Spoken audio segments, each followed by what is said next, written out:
இப்ப நடந்த எலெக்ஷன்லாம் பேஸ் பண்ணி பார்த்தா நிறைய பேருக்கு நிறைய குழப்பம் இருக்கும். யார் எப்படி ஜெயிச்சாங்க? எப்படி இதுல வெற்றி தோல்வியெல்லாம் அமைஞ்சதுன்னு ஒரு பெரிய குழப்பம் இருக்கும். அதுக்கு ஒரு சின்ன விளக்கம் கொடுக்கணுன்றது தான் இந்த பதிவு. அகம் பிரம்மாஸ்மி. எதிர்பார்த்த தலைவர்கள்லாம் ஏமாற்றமா தோத்தாங்க.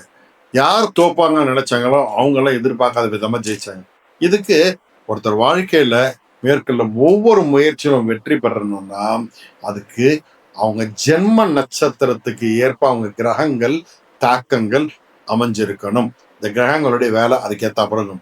இல்லைன்னா தேர்தல் மட்டும் இல்ல, எந்த விசேஷமா இருந்தாலும் தோல்விதான். ஓகேங்களா? அப்போ ஜெயிக்கிறதுக்கு ஜாதகம் எப்படி உதவி பண்றதுன்றதை நம்ம தெரிஞ்சுக்கணும். ஸோ இந்த அரசியல் அதுக்குள்ள வர்றவங்களுக்கு ஜாதகத்தில் சூரியன் கண்டிப்பாக நல்ல இடத்துல அமர்ந்திருந்தா மட்டும்தான் அது வெற்றியை கொடுக்கறதுக்கு ஒரு வழியா கொடுக்கும். ஓகேங்களா? அதே போல அரசியல்ல இருக்கவங்க அத்தனை பேரும் சூரிய வழிபாடு செய்வது கண்டிப்பா அவசியம். இந்த அள்ளித்தரக்கூடிய ஆற்றல் அப்படின்னு சொல்றது சூரிய நோக்கு தான்.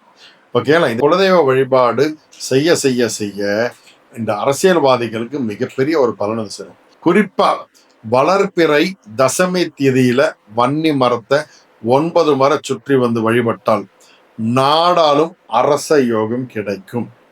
இது சாஸ்திரம் சொல்ல விஷயம். ஓகேங்களா? நல்லது நடக்கும், நல்லது மாத்திரமே நடக்கும். சாயனா.